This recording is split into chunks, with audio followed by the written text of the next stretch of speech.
To A1R Psychic Radio here on Moonstruck TV. You're here this week with Amanda Hall, psychic from the Gold Coast in Australia.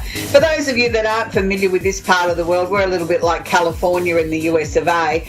Beach, sun, bikinis, fun, cocktails and all that sort of stuff. But this week it's actually raining, cold, miserable because we're in the middle of winter. So we'll just sort of go back with the latter and we'll think of, nice beach weather and everybody out having some fun.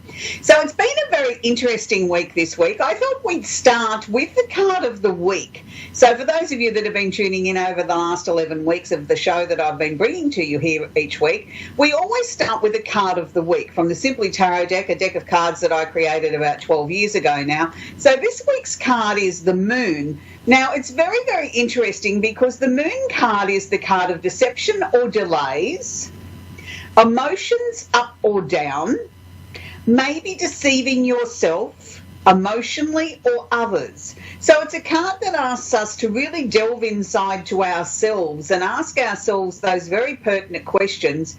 Is there anything that I'm deceiving myself about? Is there something in my life that I may be not looking at squarely? Or is there something that I'm portraying to other people that isn't exactly quite truthful? Whether it's for good or bad reasons, whether we think we're protecting them or not, maybe this is the time now to be truthful with everybody that's around us. So I felt that was a very interesting card to draw on the back of us having the full moon in Sagittarius over the weekend. So it's almost like a little bit of an extension of the full moon. So we're going to continue on with our little mini astrology lessons that we've been conducting here on the show, and we're actually up to the planet of communication. We're up to Mercury. Now, Mercury is one of my favourite planets because Mercury gets a lot of press during the year. When Mercury goes retrograde and starts to play havoc with everything, everybody says, oh dear, here goes Mercury retrograde, and we blame everything on that. But Mercury is actually a very important planet in our astrological chart because it shows us how we communicate with the world. And as you may know, if you've been following this segment, your sun sign does not represent the other 9 planets sitting in the same energy. So, for example, if you're a sun sign of Aries, you may have other planets sitting in other energies. So not just because you're an Aries does everything sit in Aries. So my suggestion is look it up on the internet, check out with an astrologer where your planets are, or you can always email me on the show or go to my Facebook page and we can organise an NE chart for you. So this week we're working with the planet of communication, Mercury. Now, Mercury shows us not only how we communicate, but it also shows us our rational thinking, our intellect, how we sort of resolve intellectual problems or things that come into our thought patterns. So it's a very, very important planet to understand where Mercury sits in your chart and how it performs and how it makes you think. So for those people that are blessed, and I say blessed, to have it in the following 3 signs that we're going to work with this week. So Mercury in Aries means the fact that you are quick thinking, you can have ideas come and go very, very quickly. You like to motivate other people with your thought-provoking statements. You like to sort of come up with those light bulb moments that gives everybody, aha, that's where I need to be going, that's how I need to be looking at it, and then you disappear on to the next subject because you believe it's your responsibility is to just come up with the great ideas. You don't necessarily need to be there to execute them or move them along. So people that have Mercury in Aries quite often find they need to be in a fairly challenging job. They need to be in something where they've got to come up with quick answers, quick, decisive, let's get to it, no emotion in it. It's just, that's it. This is what's come into my mind. It's going to work, bang, on to the next thing. So it's quite an interesting placement for Mercury because Mercury does sort of feel comfortable there, but then times there it feels quite irritated too because people want you to give an explanation, and Mercury and Aries holding hands don't necessarily want to give you an explanation. We move on to the next sign, which is Mercury in Taurus. And anything we know that's got to do with the Taurian energy really drastically slows things down. So Mercury in Taurus is no different. Mercury here says, okay, let's think. Let's slow it right down. Let's look at the facts. Let's sort of analyse what's going on. Let's look at it, put it on paper, write it down, put it on the whiteboard. We need to see this in a visual way so that we can sort of ponder on this, give it a bit of thought. But it also gives us clarity here because by slowing everything down, maybe then we get more answers in the way that we need to approach something on a communication level. You quite often find people with Mercury in Taurus have lovely speaking voices, and they quite often have beautiful speaking and singing voices as well. So it's really, really interesting when you work with someone that has Mercury in Taurus. You quite often say, I could listen to them recite anything. Their beautiful voice is just so amazing. So it's a nice placement to have Mercury in Taurus. If you're lucky enough to have that, you probably have a beautiful singing voice hidden there somewhere. So for those that have Mercury in Gemini, well, what can I say? Mercury's at home in Gemini. It's the planet that rules Gemini. So it's the one where Mercury loves to be the most. He's just right at home here. It's sort of quick, fast, logical, practical, indecisive, happy, everything all rolled into one. So anybody that has Mercury in Gemini, you quite often find that they go into a communications industry. A lot of people in the media particularly have Mercury in Gemini because they have that ability to think quickly, to rationalise information almost at the speed of lightning. It's almost like a computer brain that they have. They can quite often have photographic memories, but it's only when something really interests them. It's in, it's out, it's here, it's gone. They don't necessarily always retain that information unless it means something to them or is important to them. So please don't be too hard on our fellow Geminis that have Mercury in Gemini, because they process so much information. It's like the speed of lightning, that things come, things go, and they can't retain it all. Otherwise, their brains would explode. But they do make great journalists. They do come up with some very thought-provoking questions and ideas and give us different ways of looking at things and sort of innovation. And I think we all need that, and particularly in today's world where we're surrounded by so much communication in all the forms of social media. Sometimes we get a little bit overwhelmed in how that we should process all this stuff. You know, once upon a time, not that long ago, we used to send a letter by the snail mail. Now, if it's not there instantly, there's something wrong. So look at how life has changed in the last 20 or 30 years, and just makes you realise how quickly communication can change. So for the final little part before we take some calls here, I always like to try and bring in something that might be happening around this amazing universe of ours on an astrological front. Last week we spoke about the full moon in Sagittarius. This week I'd like to change the pace a little bit and talk about one of my other favourite planets that's just gone direct. Now, Jupiter has been retrograde now for a number of months this year and has just gone direct on the 10th of this month. So what this means in layman's terms, if you've been feeling a little bit stuck, if you've been trying to get new ideas off the ground, if you've been trying to reinvent yourself or reorganise your life or wanting to step out and do something new and you felt like you've had two concrete boots on, well, you probably have with Mercury going retrograde. Well, the good news is, I beg your pardon, I keep saying Mercury, it's Jupiter. With Jupiter going retrograde, Jupiter has now just gone direct on the 10th of June, and it's in Libra, so it's in an energy where Jupiter does feel reasonably okay, because the Librian energy is about balance, is about finding the truth, is about the nicer times of life, you know, bringing the prettier side of things in. It wants everything to be happy, joy. You know, we want everything to be beautiful and perfect as much as possible. So Jupiter feels right at home there, because it's asking you to try and bring some perfection into your life. And it's also asking you, what is it that maybe you need to let go of? What is it that you're trying to bring into your life to improve it? And I think it's interesting now that Jupiter's gone direct, fingers crossed, that we may just see a little bit of a breather here with this terrorism that's been going on around the world, that maybe we might have just diffused a little bit of that.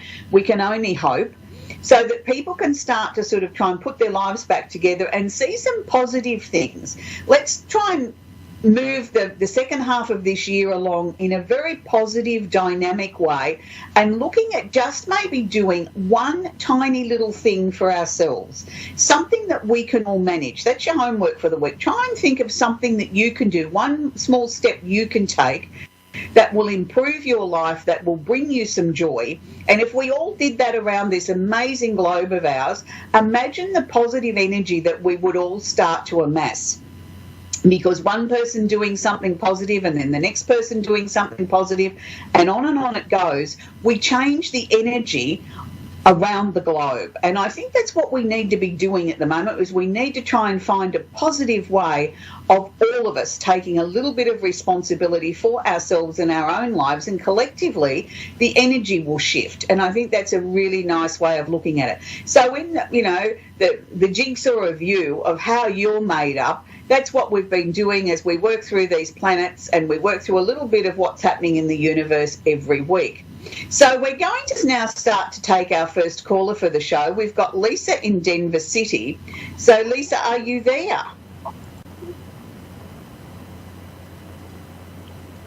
Texas? Lisa, yes. Are you there? Yes, I'm here. Can I help you? How can we help you tonight, sweetie? Do you have a particular question you'd like me to answer, Lisa? I was just really looking for some general insight. I am also a light worker, and I do some psychic medium work, and I'm just looking at some guidance or some insight maybe of what you're getting drawn to tell me of where I can take my business a step further, and or what I can do, just some general guidance. Okay. Lisa, do you mind sharing with me your date of birth, please, sweetie? Just the day and the month will be fine. May 4th. Okay, so you're Taurus, Lisa. Okay, so because the first thing I was getting psychic was that you were at a crossroads. It's like a number of things have come to a close or are coming to a conclusion, and it's like, it's what next? The question marks are there. Where do I go from here? It's not that I necessarily want to walk away from things. You feel it's now a time of expansion, a time of growth. Now, it's interesting because I do feel it is a time of growth. But I think also what you need to ask yourself is, what is it that you want to achieve from this work? It's all well and fine saying, yes, I'm a light worker, I'm in spiritual work and all these sort of things. And yes, we all need an income to survive on. That's part of what makes the world go round. But I always wonder what it is that drives you to do this sort of work. I know for me personally, it's never been about finances. It's never been about money. It's always been about trying to help someone else to make their life better. And this is where I think you've been a little bit stuck. It's sort of like you've been wrestling with yourself at why you're doing this work. The first thing that they're showing me is I think you need to review your pricing structure. I actually think that you're undervaluing yourself, and I think this is part of where the questioning is coming in. It's like, how do I price my time? How do I price my knowledge? And that's always a difficult one, because so many people sort of believe that we should give this away freely. I don't agree with that. There has to be a transfer of energy, whether that's money or loaves of bread or a sheep or a cow or whatever. There has to be a transfer of energy of some sort of thing. In this day and age, it's currency. That's the transfer that has to happen.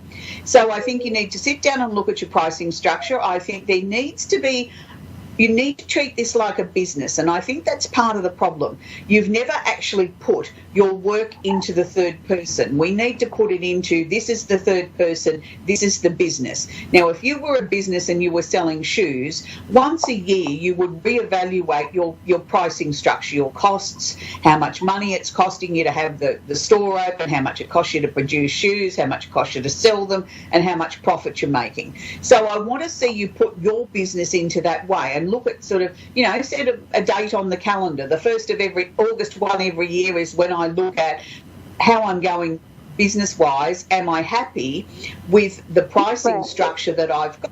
Is it time to have a little price increase? And I think if you can put it in that way, I think you'll start to feel that you're more in control of this, which is good, which is what needs to happen. Have you just taken up the study of another tool to put in the toolkit, Lisa? Have I done what? What did you say with the tool?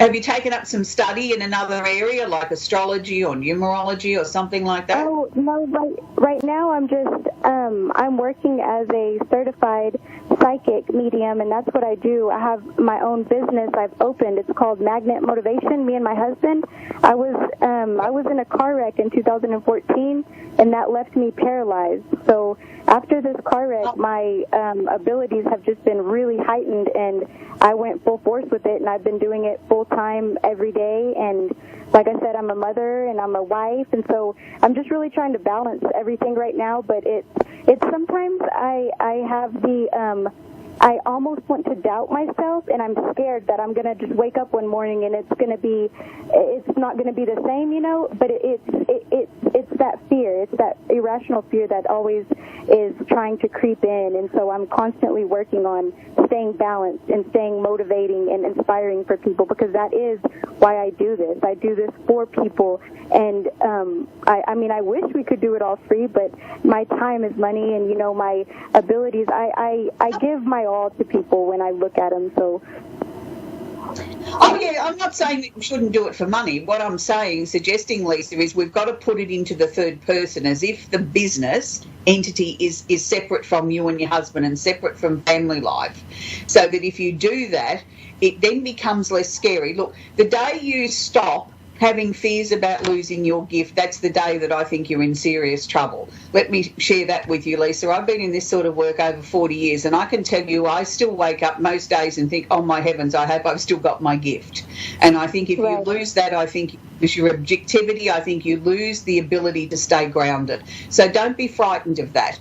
But can I sort of suggest, I mean, as we go through life and as we go through our psychic development, there's always something else that we can learn. Even though, as I said, I've been in this industry a hell of a long time, I personally went back earlier this year and started doing a course with somebody that's very world renowned, not because I thought that I was going to necessarily learn anything. It was something I did for my soul. So, you know, sometimes we've got to do things like that that are just purely for us, that feed our soul as a psychic, as a medium, as, you know, a light worker, that we sometimes need to do things for ourselves. I think what you need to do, what they're showing me, is there needs to be more structure. There needs to be, and this is really hard to do when you need income, is to set regular hours, that these are the only hours that I work. I've got work hours, I've got family hours, I've got, you know, homework hours, I've got time with my children, and stick to that. When somebody rings up and says, I want an appointment, and it's outside of those hours, that can be really daunting, because you need the money. You're pretty spot on about that, because right now that's where I'm struggling. I'm struggling how to balance my time, where I can still have, you know, my time and my family time, and I have a hard time turning people away. You know, I'm just struggling with that right now. I think we all struggle with that, Lisa, and that's something I can't give you a magic answer to that. All I can say to you is, if you look at it like a business, and this is how I overcame it, I went and did a business course, and I put the psychic stuff into the business category, that this is business. Business hours are between this hour and this hour, no exceptions.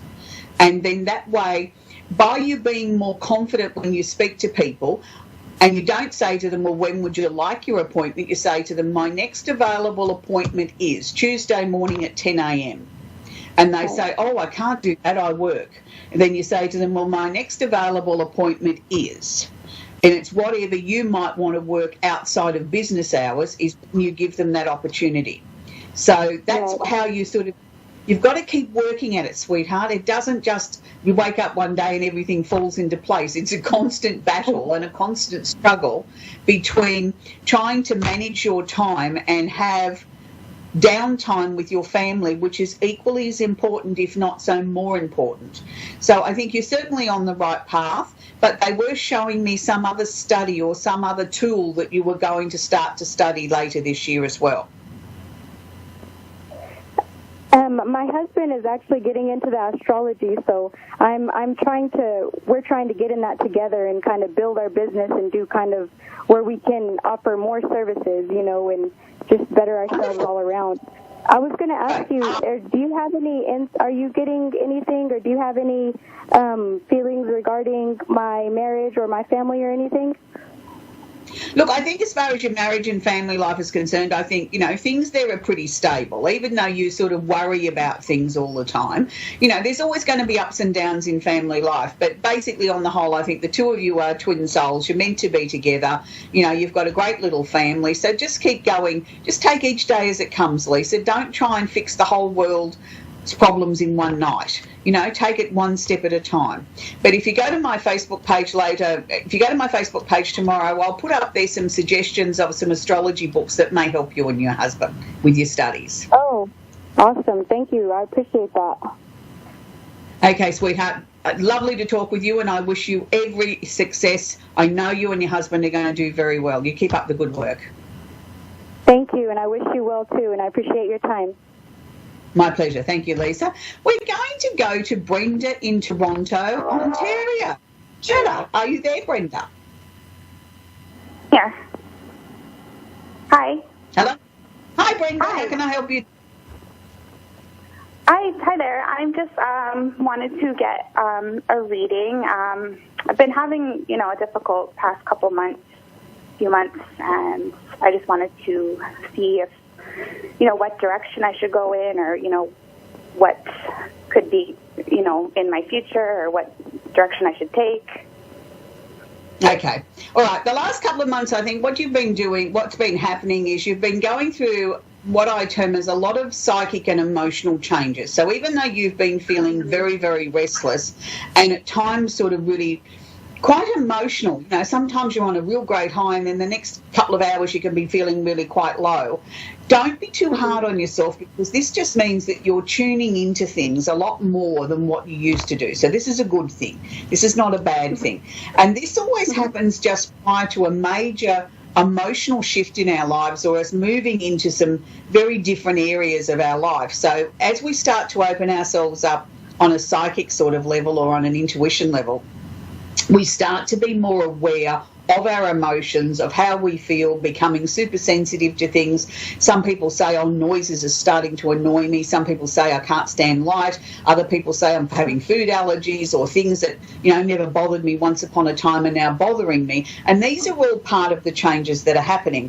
What they are showing me is from August this year, I do feel that it's going to take a very different direction to where it is now. Have you been contemplating changing your day job? Yes. They're showing me a new job, but it's not coming before about August. And they're showing me it's still in the same type of work, but it's got a different energy about it. It's sort of like, it's still familiar type of work, but it's like the company themselves might handle their business a different way, so it's going to give a new sort of feel to you. It's giving you excitement.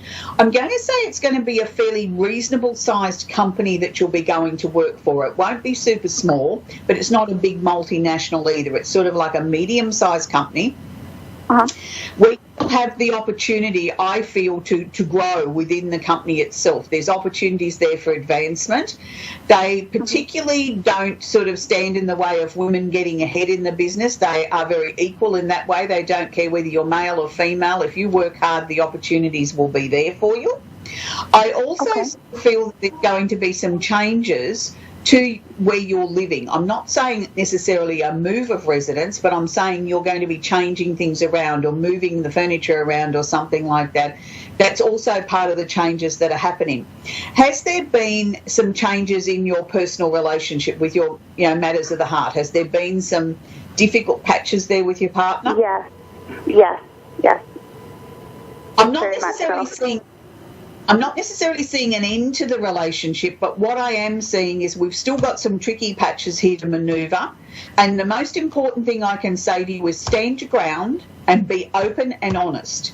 You don't have to turn around and change your mind or back down on what is important to you just because your partner doesn't understand, can't understand, or doesn't want it to be that way. If they're really the right person for you, then they will work at trying to find a solution with you. And by the same token, I'm not asking the other person to back down on what they believe is important either. It's a time of negotiation for the two of you, and I believe we can take this relationship into a much, much deeper level once we overcome these issues that have been coming up. It's because you're growing at a fast rate of knots and the other person hasn't been matching you for step. That's the major problem here. So they've either got to allow you to continue to grow, and be happy to sit on the sidelines and just support you, or step up to the plate and grow with you. It's their choice. You know, we don't always have to grow at the same rate. We just have to be accepting of our partner's changes. You know, we don't all stay the same. If life would be boring, we'd all be back at babyhood still sitting in diapers. So that's not where we want to be. You know, that's what life is about. It's about evolving, growing, changing, moving forward. I think the remainder of this year will see some surprise, but surprises in a positive way, not necessarily in a negative way. So just stand your ground, take day by day. Don't be in a hurry to try and sort everything out in one go. Just take it one step at a time. And I know that you will find that when you look back on 2017, it's going to be one of the most major, exciting years of your life where a lot of change has happened. So I wish you well on your journey. I know that you will have some amazing stories to tell at the end of the year, and have a great week. So unfortunately, we've come to the end of another show. So next week on the show, we'll be obviously doing the Simply Tarot card of the week. We'll be continuing on with our series of Mercury. Mercury will be moving into Cancer, Leo and Virgo next week, and we'll also have a little glimpse at what's happening in the universe around for you. So enjoy your week, be kind to each other, and I look forward to working with you all again next Wednesday. Have a great night.